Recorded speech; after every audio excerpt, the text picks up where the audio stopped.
পেয়েছি। এই শীতকালে ইবাদতের কষ্ট বেশি, ইবাদতের মর্যাদাও বলেন, ইবাদতের কষ্ট বেশি, ইবাদতের মর্যাদাও। আল্লাহ আমাদের সবাইকে বেশি বেশি ইবাদত করার তৌফিক দান করুক। সবাই বলুন আমিন। আল্লাহর ওলিরা রমজান মাস আসলে খুশি হতো, কারণ ইবাদত কম সওয়াব বলেন না, ইবাদত কম সওয়াব এককাল। তো রমজান মাস কয়দিন? মাত্র 30 দিন। রমজান মাস বছরে আসে একবার। এই রমজান মাস আসার আগেই ওলামায়ে কেরাম অপেক্ষা করতেন কবে রমজান আসবে। রমজান যাওয়ার পর আবার অপেক্ষা করতেন আবার কবে রমজান আসবে। এই কালের জন্য অপেক্ষা করতেন।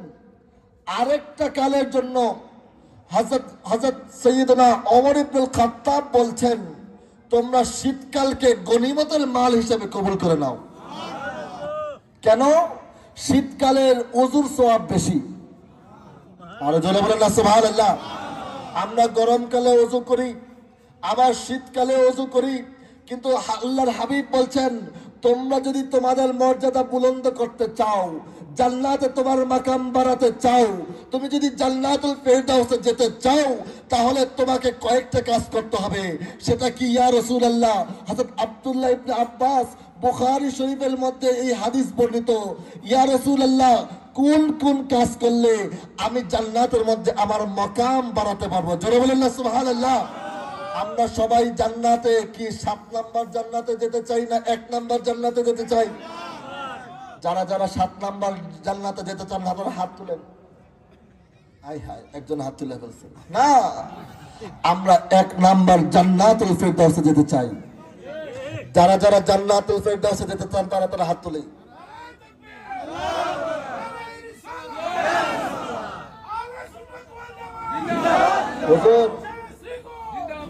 হুজুর কেন 7 নাম্বার জান্নাতে কি নাজ নিয়ামত কম? না না না, 7 নাম্বার জান্নাতের নাজ নিয়ামত কম নয়। জান্নাতের যে কোনো নাজ নিয়ামত সারা দুনিয়া 1000 বার বিক্রি করলো একটা নাজ নিয়ামতের সাথে মিলে হয় না। কিন্তু হুজুর কেন আপনি 1 নাম্বার জান্নাতুল ফেরদাউস চাইলেন? কেন? কারণ ওই জান্নাতে আমার দয়াল নবীজি থাকবে। আরে বলেন না, আমার দয়াল নবীর সাথে জান্নাতে থাকতে চাই কি চাই না? যেই জান্নাতে দয়াল নবী থাকবে ওই জান্নাতে আমরাও থাকতে চাই। কারণ দয়াল নবীর পাশেই বসা দেখবেন হযরত আবু বকর সিদ্দিককে। আরে জোরে বলেন না সুবহানাল্লাহ। কোন আবু বকর সিদ্দিক? যিনি সব দিতে দিতে দিতে দিতে সব যখন নবীজির সেই গাড়ে সুরে সব দেওয়া শেষ, তখন হযরত আবু বকর সিদ্দিক বলে, ইয়া রাসূলুল্লাহ আমার আর কোনো জামা নাই, ইয়া রাসূলুল্লাহ আপনাকে বাঁচাতে আমার পাও পর্যন্ত আমি দিয়ে দিলাম। ওই আবু বকর সিদ্দিকের সঙ্গী হতে চাই কি চাই না? ইয়া রাসূলুল্লাহ কোন জান্নাত? জান্নাতে তো অনেক মাকাম, ওই মাকামে আমরা পৌঁছাবো কিভাবে? হুজুর বললেন, জান্নাতে যদি যেতে চাও তাহলে কষ্টের সময় বেশি বেশি ওযু করো। ওয়াজ কি বুঝেন? আমার হুজুররা এত চমৎকার আলোচনা করেছেন, আমার তো মনে চেয়েছে যে সারা রাত শুনলেও আলোচনা শেষ হবে। তারপরও সবাই চায় যে একটু আলোচনা করতে, সেজন্য নিয়মের কারণে আমি মাইকে আসলাম। কিন্তু হুজুরের আলোচনা আরো শুনলে আরো শুনতে মন চায়। ওলিল্লাহ আশিক হুজুর আসতেছেন, আরো শুনলে আরো শুনতে মন চায়। কিন্তু আমার ওয়াজ গলাটা একটু খারাপ। ওয়াজটা কি বুঝতেছেন আমাদের? নবীজি বলেন, জান্নাতের মাকাম যদি বাড়াতে চাও তাহলে কি করো?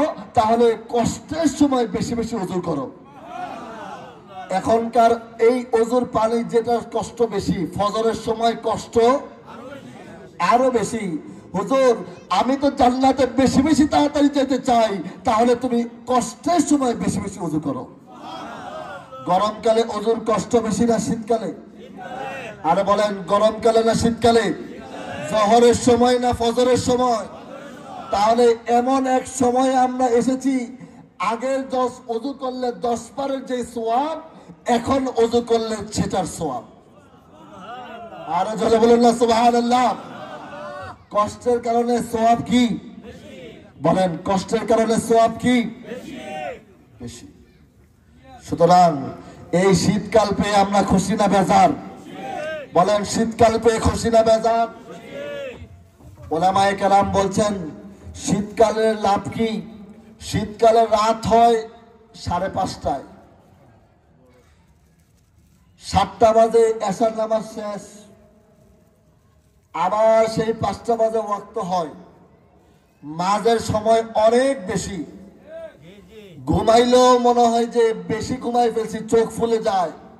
শীতকালে অন্যান্য কালে রাত ছোট দিন বড়, আর শীতকালে রাত বড় দিন ছোট। কেন?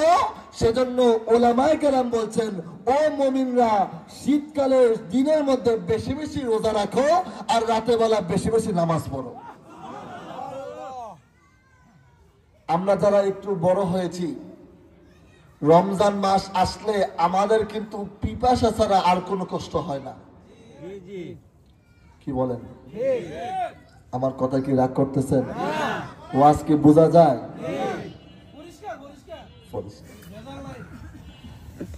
আমরা যারা একটু বড় হয়েছি, রমজান মাসে আমাদের পানির পিপাসা ছাড়া রোজা রাখতে বেশি একটা কিন্তু কষ্ট হয় না, খিদা বেশি একটা লাগে না।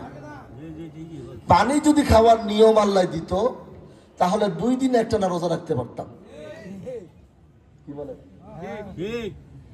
কিন্তু শীতকাল, গরমকালে আমাদের পানির পিপাসা ধরে, আর শীতকালে কিন্তু সেই পানির পিপাসাটাও ধরে না। সুতরাং এই শীতকালে রোজা রাখা সহজ, সওয়াব। বলেন, রোজা রাখা সহজ, সওয়াব। এগুলি তো আমাদের কম বুঝে আসে। যখন আমাদের বড় বড় ওই বসুন্ধরা সিটিতে 1-এর বিনিময়ে 2টা বিভিন্ন প্যাকেজ দেয়, তখন তো সব বুঝি।